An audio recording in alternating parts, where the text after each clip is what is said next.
Good afternoon, everybody. Oh, that was so responsive. That doesn't happen at home. Thank you. Well, it is wonderful to see everybody here. I was just reflecting that this is like the good old days, back in the auditorium and no masks, and what a thrill. So thank you so much for being here. It's exciting for me to be able to share with you my reflections on the state of Huntsman Cancer Institute. But before we launch into that, I want to say a few words about Founders Week. Founders Week, as many of you know, is a week that we celebrate every June that occurs around the time of John Huntsman Sr.'s birthday. His birthday is on June 21st. And he, of course, was the person, and I'll speak about him in a minute, who really stood on this empty hillside and envisioned what Huntsman Cancer Institute could be in the future. And we are well on our way to what we can be, but we're not there yet, right? We're in progress because we're always continuing to grow and mature and evolve and do even better than we did before. So John Huntsman's birthday is something that always makes me think about our founders, and I think what is so important to remember is what the nature of our founders is, the kind of core of their drive and dedication to really make a difference, to serve a cause greater than themselves, to do something that was bold and ambitious, and to have the audacity to believe that they could actually achieve that. And I think, it's amazing to think about how far we've come from that idea that happened in John Huntsman Sr.'s head not that long ago, about 25 years ago. And I think what I like to reflect on during Founders Week is how that kind of germ of an idea and that ambition and drive and passion and dedication and just raw craziness and boldness and audacity to think bigger than you could imagine is something that really has shaped our culture here at Huntsman Cancer Institute. The other thing that I think has really shaped our culture is the enduring commitment to our principles at Huntsman Cancer Institute: patient and community first, united effort, excellence in all we do. And so I think at this week every year, in addition, all the other days of the year that are not in Founders Week, I think it's so important for us to reflect on our beginnings, where we are today and where we aspire to go, and kind of internalize a lot of those core values that shape us and the way we behave each and every day. But we're really in the hearts and minds of the many people who have sacrificed so much for us to be able to build Huntsman Cancer Institute together into the remarkable institution it is that is making such a profound difference in the lives of so many patients and their families and our communities. So a few words more about John Huntsman. There he is. He passed away a few years ago. I had the privilege of knowing him, and I want everybody to remember him and his face and his gift to the community, really. He was a cancer patient, and after his experience, which was fine. He did okay after his treatment, but he realized when he heard those words, "You have cancer," that even though he was a very wealthy man at the time and very well positioned and well connected, he was terrified and he didn't know where to turn. And after he completed his own cancer treatments, he said, "I don't want anyone else to have to go through what I went through. I want people, when they hear those words, to feel there's a place for them to go, a place of healing and hope, and a place to get information." And so he envisioned Huntsman Cancer Institute. And he was not a scientist, although I was training him for years to become a scientist. And he scared me sometimes, actually. But he was not a scientist, but he really understood that what was going to be required to really make a difference was discovery and science and innovation, and taking that new knowledge and those advanced discoveries and that information to the clinic and to the community to really have the kind of impact and make the kind of difference that he was envisioning and that all of us envision. So, he was a remarkable man, and he has been now followed by many, many people who have linked arms with him and with all of us to help support Huntsman Cancer Institute's advancement. And I remember when I talked to Peter Huntsman and the Huntsman family about launching Founders Week, they said the most important thing is that we call it Founders'_S, to really reflect that it's not just about John Huntsman, it's about all the many, many people who have sacrificed to make this place what it is today, and who continue to sacrifice and put their best of what they are and who they are into advancing our mission, our vision, and our values. And all of you are founders in your way as well. And so part of what we're celebrating today is not only the people who had the original vision and the people who made this vision become a reality because of their generosity, but also because of all the people who have leaned in and sacrificed and contributed to our mission and our desire to really have profound impact for patients, families, and community. So all of you are celebrating being founders as well. Excuse me. I do want to, every year I try and mention a few people who I put in the kind of founders category. Last year or the year before, I talked about some of the early CEOs and leaders at Huntsman Cancer Institute, but I thought it was appropriate to talk today about Spencer and Kristen Kirk, who made the seminal donation, major gift that really got the train rolling in terms of our expansion to build the Catherine F. Kirk Center for Comprehensive Cancer Care and Women's Cancers. And Spencer and Kristen Kirk are amazing people. They were motivated, and Spencer in particular was really highly motivated because his mom, who was an amazing woman, she's shown there, who really she was a musician and a singer, and I don't know, she had all those kids that she wrangled, and they all turned out great. And she was, a really amazing person, a community leader, somebody who really had incredible values, and was herself a humanitarian. And Spencer started a storage company called Extra Space Storage, which is now a publicly traded company. And he has always had the desire to give back to the community. He started the Kirk Humanitarian Foundation, which is a global health foundation that is really focused on making sure that women have access to appropriate nutritional needs when they're pregnant. And so he has distributed, literally millions of bottles of prenatal vitamins around the globe, working closely with large number of organizations.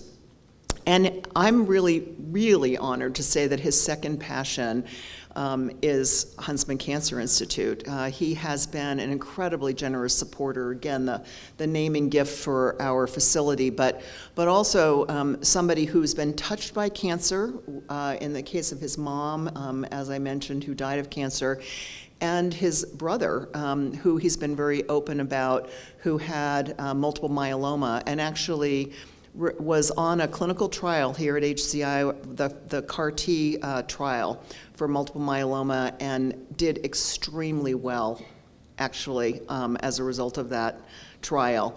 Unfortunately, he passed from a completely different medical circumstance, but Spencer saw the impact of Huntsman Cancer Institute and the science and the clinical care that we can provide here, and was really highly motivated to stand with us to enable us to provide that level of care and science to more people. So we're really fortunate. But, you know, what motivates people is what you do each and every day. So keep doing it. It's really, really important. We have, since we were founded and since we opened our doors in 1999, always had our core enduring mission to understand cancer from its beginnings, to use that knowledge in the creation and improvement of cancer treatments, to relieve the suffering of cancer patients, and to provide education about cancer risk prevention and care. So I kind of put this mission into sort of 4 big buckets: the research bucket, the clinical care bucket, the training bucket, training the next generation bucket, and the community engagement bucket. And, you know, I never know what to do at these State of HCI delivering this message to you, because there's so much to talk about, and each of our enterprise leaders has an opportunity to talk in detail about their area throughout the year. So I'm giving the 60,000-foot view, so forgive me. It's not going to have a lot of gory detail, but it's so inspiring to me to look at 60,000 feet and see the remarkable, remarkable contributions and progress. So here are a few highlights that, you know, pop out to me. In the science side, I call this research equals hope. Now, some of these things are things that are historically really profound contributions, and others are things that we're doing right now. But we are a leader in precision medicine for cancer. We have at Huntsman Cancer Institute, or with our faculty who are now at Huntsman Cancer Institute, who were here before we were named Huntsman Cancer Institute, we have discovered more inherited cancer susceptibility genes than any other institution in the world. This is a major, major contribution, and I'll say more about what that means for patients in a moment. We are, as we speak, innovating new radiation therapy procedures to reduce travel time for rural and frontier patients. This is a major, major challenge, right, for people who live in this broad region that we serve to get here for their treatments on a regular basis. And our physicians and physician scientists have recognized this challenge and have made really great progress in addressing that challenge. We've developed best practice approach for smoking cessation that has been adopted by the CDC as a recommendation for organizations that are hoping to help individuals stop smoking, which is still a leading cause of cancer.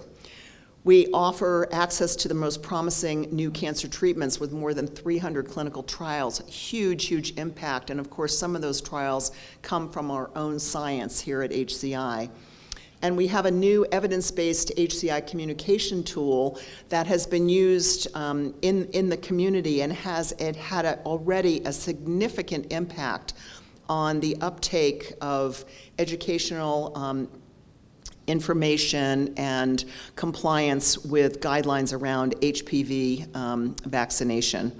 So this is major. I think, you know, when you think about being in the bottom of the pile, number 44 in the nation in terms of adherence to a major cancer prevention guideline, and moving the needle to number 20, and we're just on our way here, that is huge, huge accomplishment. In terms of comprehensive cancer care, we have multi-specialty care by national experts. We are the first place in the Mountain West to offer cell-based immunotherapy, CAR T-cell therapy for adults. And I think you all know what CAR T-cell therapy is, but it is the therapy that I was mentioning that helped Spencer Kirk's brother to live a lot longer and a lot healthier than he would have otherwise. We're the only place within 660 miles to offer proton therapy. Before we had proton therapy here and the science that we're conducting right downstairs here, people had to leave the state for literally months with part of their families in tow in order to get access to this life-saving treatment. We're the first place in the Mountain West to provide robotic endoscopic lung cancer care, and I'm going to say more about that in a minute, but this is, I think, a very, very exciting technological intervention that is really going to reshape how we think about what surgeons can do. We have the only phase 1 clinical trial program in the Mountain West, which is so important to patients, and we're top 2% in patient satisfaction. And as soon as we get these roads paved, hopefully, we're My satisfaction has gone down too. Education, a bright, bright, bright future. We have, and I see many of you here today, thanks for coming, over 500 trainees in our labs and clinics. We have an amazing summer research program for rural high school students, and recently, in the last couple years, added some students from Brigham Young University, one of our sister organizations in the state. We have a really exciting strategic partnership with Howard University, which is a premier historically black college or university in our country, building on a really great program that was started by the business school to bring really talented students from Howard University here for summer training associated with the business school.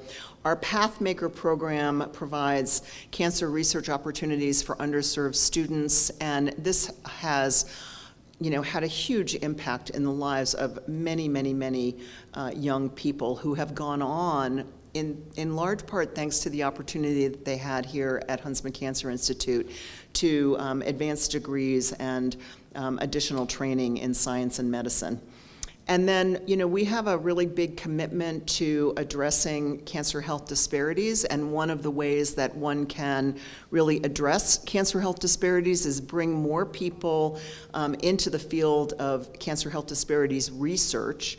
And we have one of the few really major programs in this space. We're the leader in our geographic region, and this is a really wonderful program that helps to advance training for people around the multi-state region that are interested in making a difference in this important domain. And then finally, I say community engagement equals health. We have really been doing a lot of work engaging with the community. We have a mobile clinic that has screened more than 1,000 individuals by mammography, including a number, over 700 screenings for low-income uninsured patients. This is a really exciting point. We have had so much demand for these services, and we haven't been able to fully meet that demand with a single mobile clinic. And I'll come back to the Huntsman Cancer Foundation, but each year we have a really wonderful event to raise money for priority activities at Huntsman Cancer Institute. And our foundation is really dedicated to raising funds to support Huntsman Cancer Institute's mission. And this year we focused on raising the funds for another mobile screening clinic. Karen Huntsman, who's very, very committed to screening and early detection, made a $500,000 gift that we called on people who were there to match that, and we raised, folks from the foundation can tell me, but over $1.8 million, I think. Yes, they're nodding. Thank you very much. Round of applause for everyone.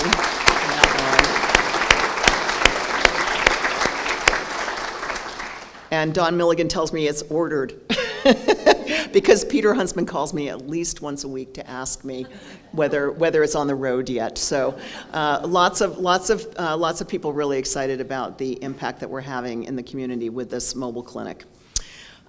With our patient and public education program, we've reached over 1 million members of our community. This is something that was established when HCI was first established, really important and wonderful program that provides all kinds of information, including information about how to access clinical trials, how to talk to a loved one about a cancer diagnosis, lots of information about screening and prevention, lots of outreach to schools, et cetera. Just an amazing, amazing program that's having a huge impact.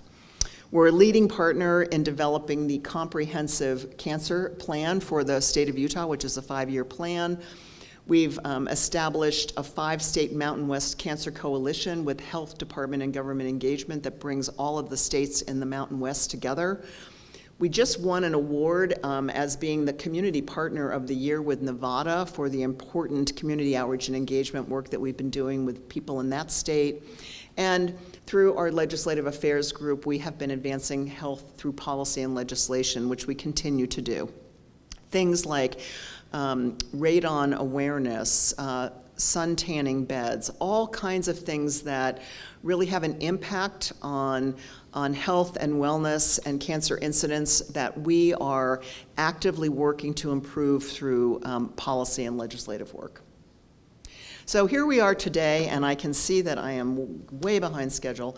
So I'm gonna crisp it up here, but here we are today, the official cancer center of the state of Utah, over 3,000 faculty and staff, ranked among the best hospitals for cancer by U.S. News and World Report, top rating, exceptional for research from the National Cancer Institute, WebMD Elite Choice Award, and 2022 Healthcare Partner Year of the Award from the Nevada Cancer Coalition. So again, great set of accomplishments.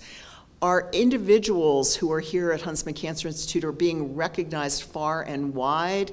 I won't go through all of these examples on the slide, but just see many of the people in your community here contributing, getting recognized for their science, getting recognized as leaders of scientific and clinical societies, being asked to be participants at the National Cancer Institute and viewed as thought leaders around the country and around the world, and recognized with a number of really high-profile awards based on scientific contributions. This is an incredible set of accomplishments and recognition just in the last year. As you all know, we are sitting here in Salt Lake City. We are the only National Cancer Institute designated comprehensive cancer center in the state of Utah, as well as the entire 5-state Mountain West. And I think it's really important that we have sort of felt the sense of responsibility to this broader area. And so we are really serving this entire 5-state region in a number of important ways. We do have clinical outreach to all of those states and have affiliate partners in all of those states. But importantly, our science is also designed and focused on addressing what are the critical unmet medical needs for the people, not just in the state of Utah, but for the people in this broader area that we serve. This is a daunting challenge, and we'll come back to that later on, but we have to do a lot of work to extend ourselves to this vast geographic area and to be attentive to the needs of this vast geographic area, which represents 17% of the landmass of the continental United States. Neely and I always say that if you take the map of the 5-state Mountain West and plunk it over on top of the East Coast, about half of the National Cancer Institute designated cancer centers are underneath our footprint. So just keep on trucking, you guys. It's a really important thing that we're doing here, and we're having a really unique contribution and have a unique contribution to make. So from our mission statement and our history, a couple of years ago, we came together as a community to sort of look toward the future and envision who we are and where we wanted to go. And that led to our current vision statement, which I still really love. Passionate individuals and teams delivering a cancer-free frontier through scientific discovery and human touch. And I think that's something that is very meaningful, and I hope that all of you can see your own contributions and who you are and how you fit within that vision statement, because each and every person here at Huntsman Cancer Institute has a critical role to play, and without everyone, we're not going to achieve that visionary goal, which is quite ambitious, but we're getting there. We're making progress for sure. We've talked a lot about how we get there, and that is all related to our strategy. And we have 6 pillars of focus. It's not everything that we do, but it's kind of the core focus areas that we've identified that if we made major progress in these areas, we would be well on our way to delivering that vision of a cancer-free frontier. And I'm just going to take a minute to highlight like one example in each of those pillars briefly. And sometimes the slides have more than one example, but I'm just going to highlight one. In terms of cancer prevention as a major opportunity, I'll just say that we know that 50% of all cancers could be prevented if everyone knew their inherited risk and if everyone adhered to best practice guidelines for healthy lifestyle. So this is an area where if we can get this right, we can have a major, major impact. And we're doing a lot of work in this area. I've already mentioned the work that we're doing on HPV vaccination uptake. But I want to mention the really important work that we're doing in persistent poverty areas as well. This work is led by Dave Wetter here at Huntsman Cancer Institute, but it's really a cross-institutional center for cancer prevention research with the University of Montana, or Montana State University, apologies. And it's really designed, again, to help build a pipeline of investigators that are going to focus on this area, cancer prevention research in areas of persistent poverty, with a focus on American Indian and rural health equity. So this is these are areas that we've identified as areas of deep and challenging disparities, and we're really excited to be working with Montana State University to take some of our expertise and their expertise and our unique populations to really make an impact in that space. Personalized coordinated care, I'm going to give an example of a patient story. This patient was is a physician scientist who came to Huntsman Cancer Institute with and got a diagnosis of mantle cell lymphoma. And he had a very, very challenging course of treatment, but at the end of the day, because of the advances in science, he was able to receive CAR T-cell immunotherapy and is doing extremely well. And he says, I just feel so fortunate to have Huntsman Cancer Institute so close to me and have the opportunity to be treated here.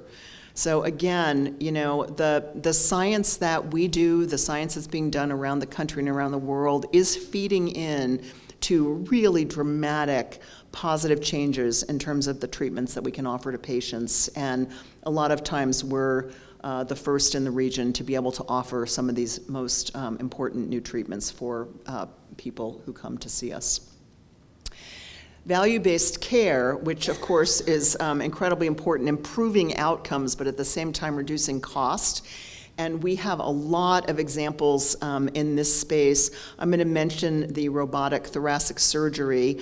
This is, minimally invasive surgery is already a really promising approach, which reduces hospital stay length, reduces pain and suffering for patients because of the smaller incisions, a much lower complication rate, and a shorter recovery time. So from all of that perspective, length of stay, et cetera, is really improved. But there's even there's a new approach now that you can actually, you've all heard of colonoscopy, and if you're over 50, I hope you've all had a colonoscopy.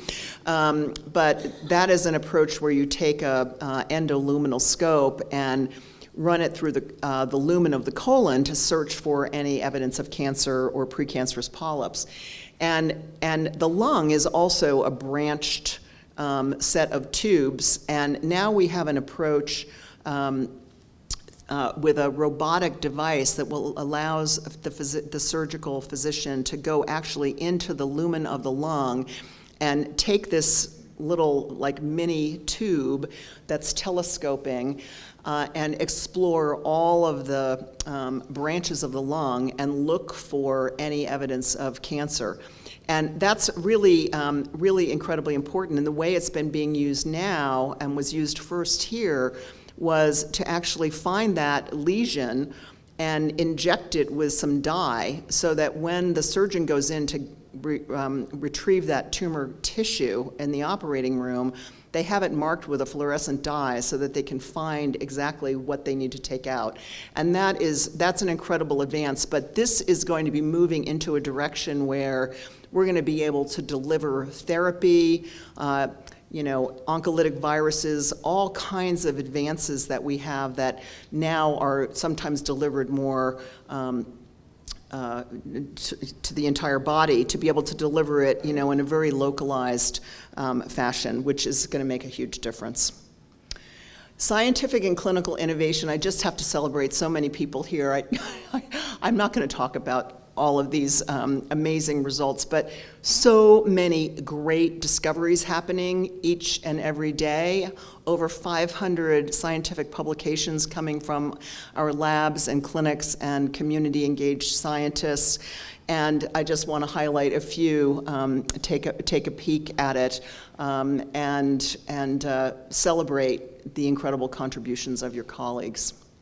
One example that kind of goes back to our historical expertise and contribution in cancer genetics is a innovation related to improving breast cancer risk screening. So BRCA1 and BRCA2, which are the inherited risk susceptibility genes for breast and ovarian cancer, as we've talked about many times, were discovered here. And one of the challenges that we have now is that an individual may have a genetic alteration in a BRCA1 gene that gets identified, and we know that that gene can be altered to cause cancer, but the protein that's encoded by that gene is, big. And a lot of times we don't know whether that variation is a significant pathogenic variation or just a random variation of uncertain or no significance.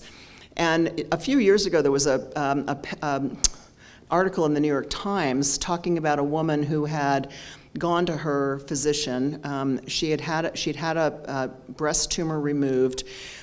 She had done genetic testing and had a BRCA1 variation, and so her doctor said, well, you need to have radical mastectomy, both breasts removed, probably have your ovaries removed too. And she went to an NCI designated comprehensive cancer center after that and was told, whoa, hold the phone here. We have no idea whether that genetic change that you have has anything to do with a pathogenic impact. And so this study that was done here is an amazing and important study where our scientists have been able to, under Sean Tavtigian's leadership, have been able to evaluate the impact of a whole range of genetic changes in BRCA1 and test directly whether or not those genetic changes at the protein level that are seen at the protein level actually change the function of the protein in a way that might be deleterious or not. And so this is the beginning, I think, of the way that we can begin to answer this question of how to guide patients about genetic alterations that they may harbor. Another really beautiful example of the impact of genetic discoveries is this wonderful family here, Bryce and Jenny, who are from Utah County, and they were a young married couple with one child when they discovered that Bryce had Lee-Fraumeni syndrome, which is P53 mutation, and Lee-Fraumeni syndrome patients have about 100% risk of developing cancer at some point in their lifetimes and many different types of cancer. And so they came to, when they found this out, they came to Huntsman Cancer Institute and worked with our genetic counselors, and they were then able to conceive triplets that were not carrying that deleterious mutation. And all three of those kids became NCAA All-American athletes at their 3 different colleges that they went to. So this is kind of an amazing real-world example of the power of understanding inherited risk and be able to counter that. So I want to take a moment to talk about equity, diversity, and inclusion, which is one of our other pillars, and I am going to take the time to show you a short video. I think this is such an important area, this area of unconscious bias, and I'm becoming like a student of unconscious bias, both exploring my own unconscious biases, but also really appreciating how powerful unconscious bias can be. So I wanna share with you a video about unconscious bias. I mean, unconscious bias or implicit bias is bias that affects our perceptions and decisions. It's based on things that we've learned or thought we've learned, but they're buried in our subconscious, and we use that information that's buried sometimes to make quick decisions.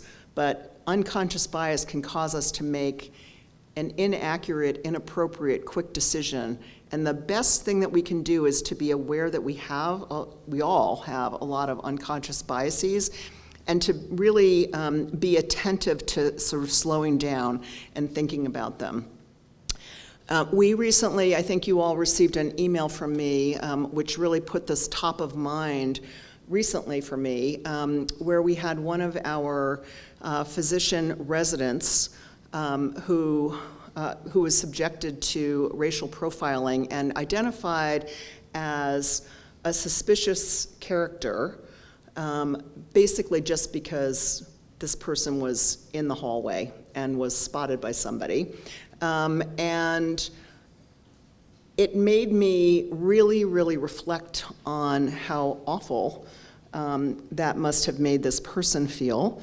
And it made me reflect on how important it is for all of us to be appreciative of the fact that we all have unconscious biases and we all make snap judgments.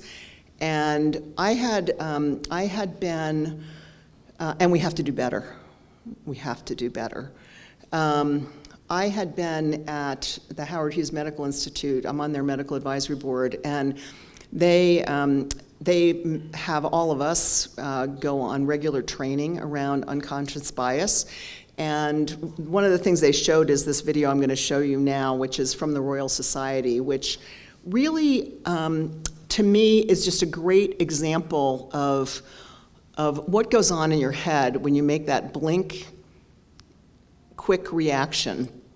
And it also gives some really great advice for how to slow down and think and try and not let your rapid fire intuition get the better of your rational thinking. So I'm going to take a moment to show you this, and let's see, I think.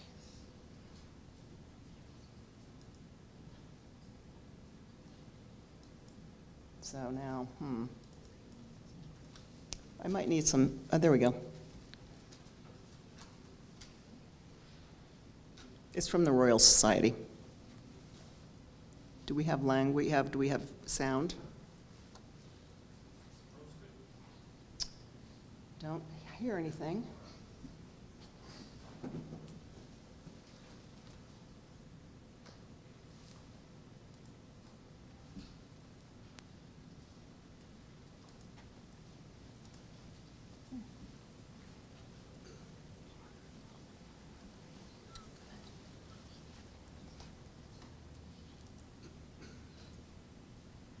Do I have to click it up there? No, I don't think so.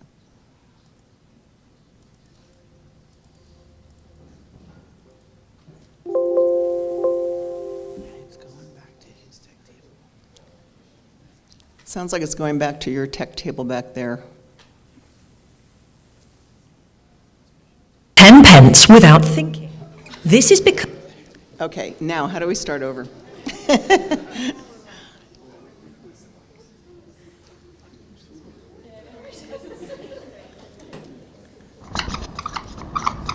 The unconscious mind is amazing.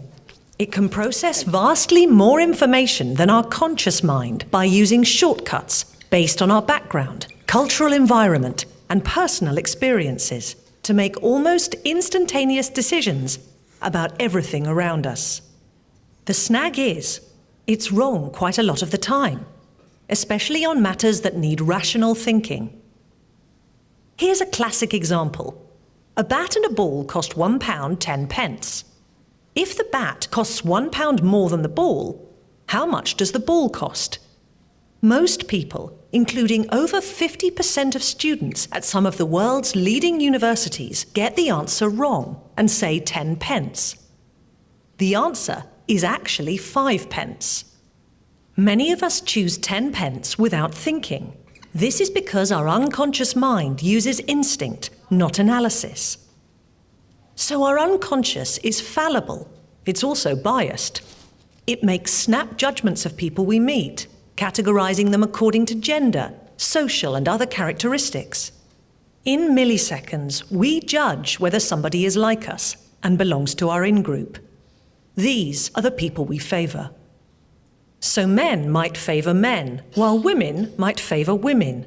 However, we can belong to different in-groups, and we like to be part of an in-group that's powerful, which could mean a woman favoring a man over a woman. That's unconscious bias. All of us have it, and it colors our decisions without our realizing. For example, research reveals that if I were a man, you would be more likely to be nodding in agreement right now, because people pay more attention to a male voice. The Royal Society fosters excellence in science, but this can only be achieved if we select from the widest range of talent. And that's not possible if unconscious bias is narrowing down the field for non-scientific reasons. To lessen the impact of unconscious bias, which is easier for us to notice in others, we are raising the awareness of unconscious bias to members of our selection and appointment panels. We're encouraging panel members to deliberately slow down decision-making, reconsider reasons for decisions, question cultural stereotypes, and monitor each other for unconscious bias. We can't cure unconscious bias, but with self-awareness, we can address it. So I think that is a really powerful piece. And I just want to, really ask all of us to stay on this journey and, reflect deeply about how we can do better and slow down and confront when we see them in ourselves or others, unconscious biases. And let's not let those unconscious biases, which we have all learned, we've all learned things that aren't true. And let's just not let the things that are not true drive our decision making. We're better than that. So, thank you for listening. And we'll be talking more about this, but I think this is such an important area. And it is really critical if we are going to live into our commitment and aspiration to be a place that reflects a culture of belonging for everyone. Okay, so now I think I might have lost access to my computer.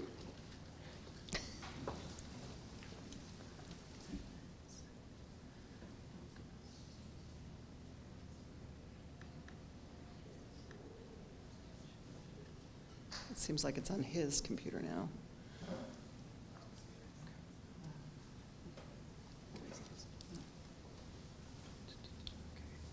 So I'll keep talking. The last pillar that I wanted to talk about today is access, which is obviously really critical.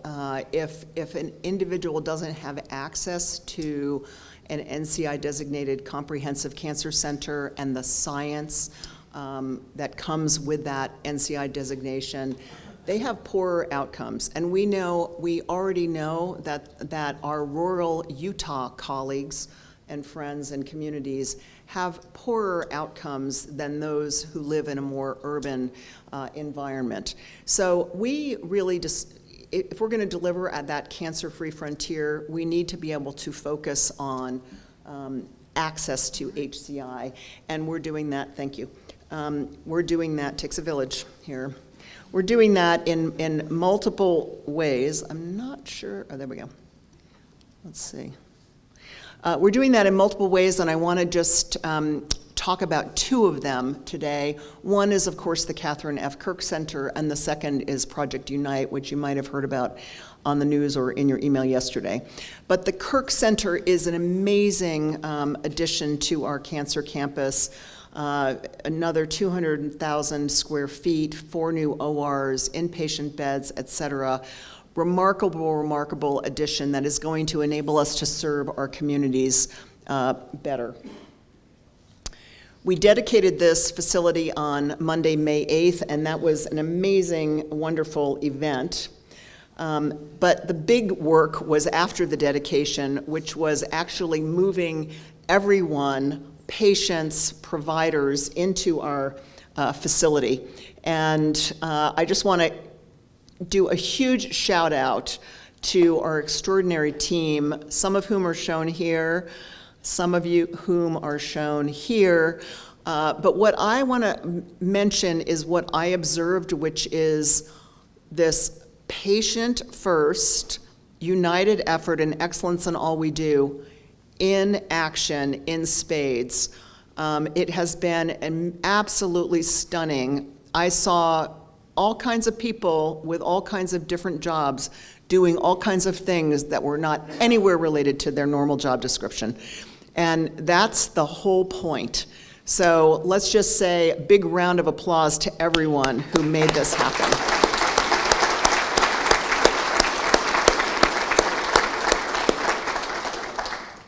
And not being an organization that lets grass grow under our feet, we're moving forward from there.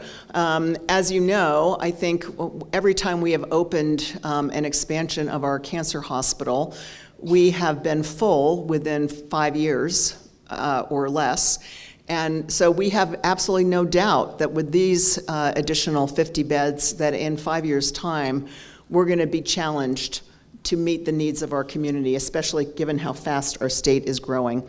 So that brings me to our newest dream, Project Unite, which is the dream specifically is to bring Huntsman Cancer Institute to Utah County, expanding our geographic reach and advancing health, bringing science, expanding training for the next generation with new partners, and elevating quality of life through education to the community about cancer prevention and care. So I'm going to go quickly through this, and I might skip through a few slides just to get you to the highlights, and then we can talk over barbecue. But the point here is that the state of Utah is growing crazy fast.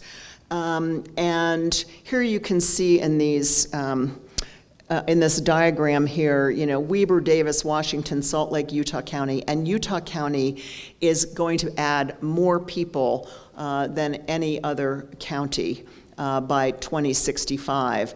And the important thing is if you look at the red line and the numbers on the right side, that tells you the county share of total state population in 2065.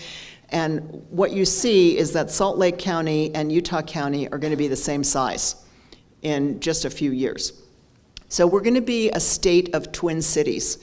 And we know that we are not going to be able to serve even the people of our own state from this single location. So we've done a lot of analysis over the last couple years. I think it was our COVID project, really. We spent a lot of time thinking about where we could make the biggest impact, and Utah County was the conclusion. So we have announced yesterday that we are going to be bringing Huntsman Cancer Institute to Utah County, bringing exceptional cancer care and new science. We don't go anywhere if we don't have both of those things together. That's part of who we are, and that will never change. We have, I think, an incredible opportunity for a transformational collaboration with regional partners, including Utah Valley University and Brigham Young University and Silicon Slopes. Interestingly, I'll just say Utah Valley University has 42,000 undergraduates. 38% of them are first-time college graduates. Many of them stay in the state, very large relative to any of the other universities. Underrepresented minority undergraduate population. We have a huge opportunity, I think, to partner with UVU and bring a lot of the resources that we have at Huntsman Cancer Institute to those students and hopefully advance their opportunities, but also simultaneously advance workforce development in our state in allied health fields, which will be a wonderful gift for everybody in the state. And I'm going to skip through these things because time is running out, and just say, here's on the top, the circle which shows Salt Lake. Here's the Utah County site, and we are going to be specifically in the town of Vineyard.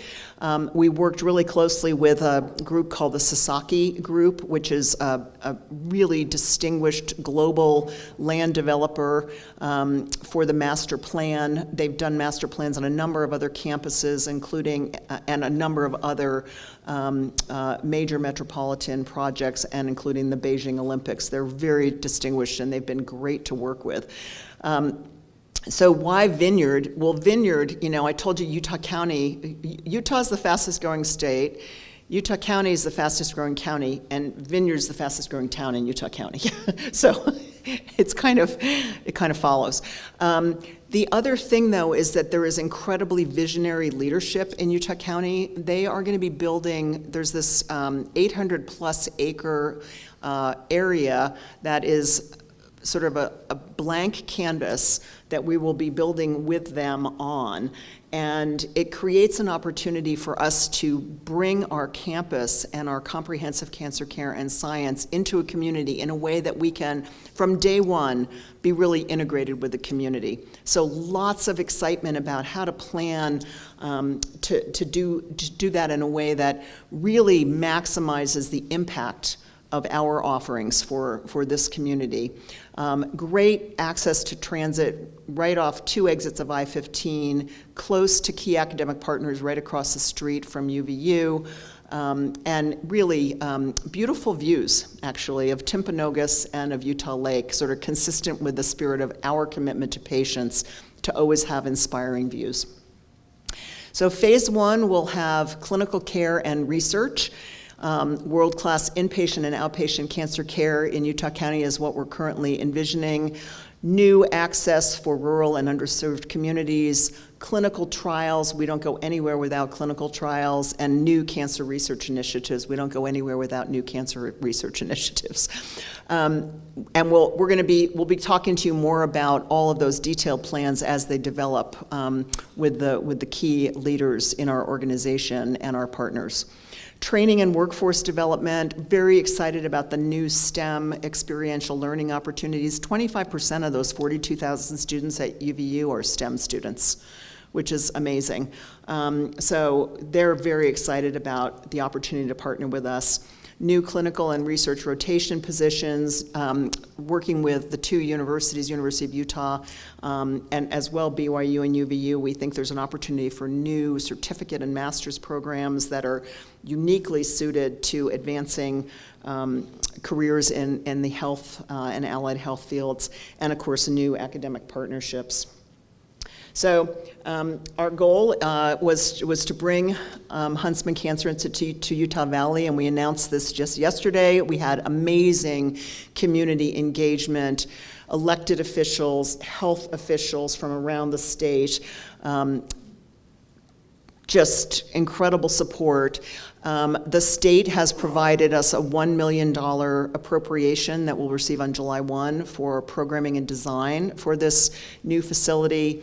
And what was announced yesterday is a really, really amazing $75 million gift from the Huntsman Foundation that is a matching gift that becomes the catalyst and the call to action to the community to help us raise the funds to bring the gift of Huntsman Cancer Institute to more of our community.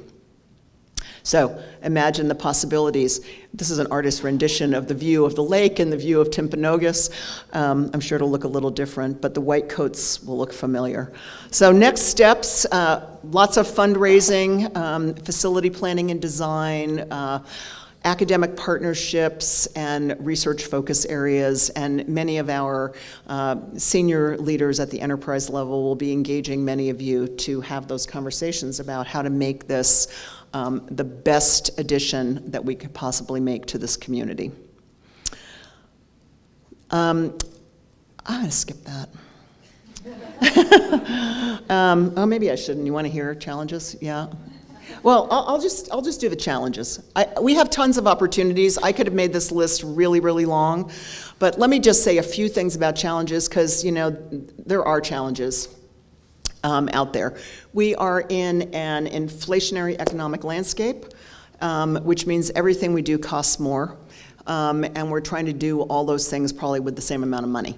So brace yourselves. This is just a challenging framework that is part of what we have to navigate through, and we will do that with a lot of care and thought and intentionality. There is incredible competition for top talent.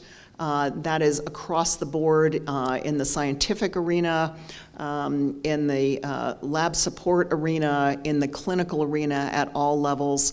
And we are doing really quite well in that competition, but we need to continue to have an environment that is super attractive to people with a mission that is as compelling as our mission in order to bring the talent here that enables all of the critical work that we do. Highly competitive grant funding climate. This one just seems to stay on the challenge list perennially, but I'll just say, the teams here and the investigators here are rocking it. If the funding rate is only 9%, 90% or so of the grants don't get funded, we are still increasing our grants and contract portfolio each and every year because our investigators here are scoring in that fundable range, which is in the top 10% largely. So it's amazing. So congratulations to all of you for all of that.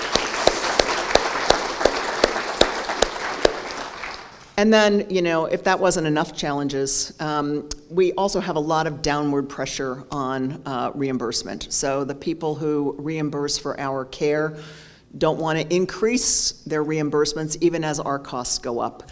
And so those are a lot of challenging negotiations that are happening, with our participation, but with our whole health system involved. And again, I hate to just stop on the challenges, but there is a huge list of incredible opportunities. And what I'm here to say is we are an organization that looks carefully at challenges. We don't keep our head in the sand. We understand what the landscape is, and we navigate that landscape. And I think we do it extraordinarily well, and we will continue to do that and be leaders in that area, making sure we focus on our most important priorities, one of which is our people, as I'll mention in a minute. I wanted to say that we don't get to do anything that we do without the Huntsman Cancer Foundation, which has just been an absolutely extraordinary partner. Peter Huntsman, who's the chairman and CEO, great partner, great advocate. New HCF President Kim Worthlin, who is well known to many of us, and an extraordinary executive talent. And there we see the Huntsman Sports Fest, which just happened on June 10th. And I just have to say, on the left, we can see our own Chief Clinical Officer, Satch Apte. And that was as he was coming home after running the 10K. And I passed him walking, and I was going in the other direction. And he was like at least 8K ahead of me when I saw him. So anyway, it just takes all types of people with all types of talent to make the world go round. And speaking of talent, all of you are talent, our faculty and staff, everybody who's here, our students, everybody who's here, making such important contributions each and every day. Let me just say thank you to all of you. We're trying to be very, very attentive to the landscape that all of you and all of us live in, and really advance our compensation and be very thoughtful about the work environment in a way that hopefully supports all of your needs to the best of our abilities. So let's have a round of applause for all of you. I think that's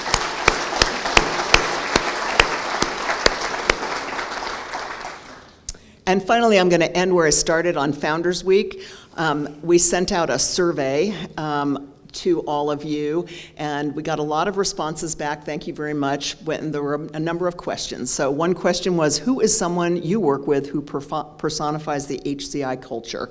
And congratulations, Susan Sherry, Associate Director of Operations in the Clinical Trials Office, won that competition. Is Susan here? I don't know if she's here. There she is, way back. Susan, congratulations. Big virtual hug from all of your colleagues. Then, what work event has encapsulated the HCI culture? And that was almost a tie between Founders Week, which is a focus on our culture, so, that's a kind of obvious one. But then a real thing is the Kirk Center dedication, which really, as I mentioned before, I think delivered on our culture, focus on the patient first, focus on united effort, focus on excellence we do in spades. And then finally, I'm just going to close with some thoughts from all of you. How do you help deliver on the promise of a cancer-free frontier? And after I read these, we will adjourn to lunch, which is going to be Research North Lobby. And it's R&R Barbecue, which was John Huntsman's favorite, which is a tribute to him. And it's good. It's really good. Okay, so how do you help deliver on the promise of a cancer-free frontier? Just a few highlights. We had a lot of responses. Treat each patient and visitor as if they were my family.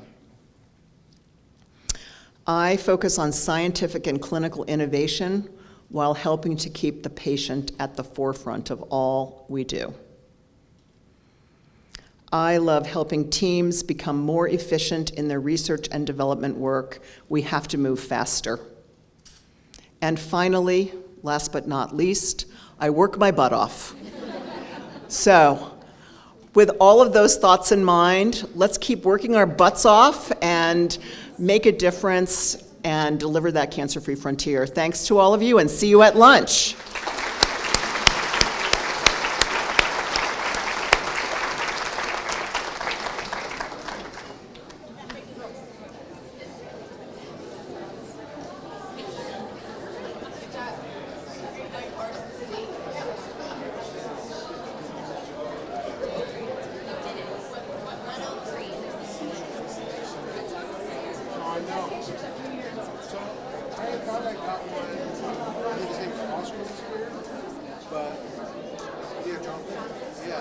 But it was during the time that I was not in the role I am now, working kind of alongside the for some reason mine never came about. So I'd love to get a new one.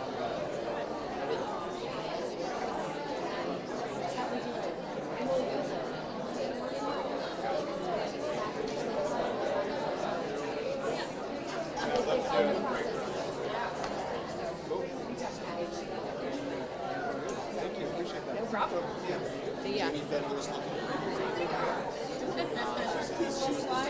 for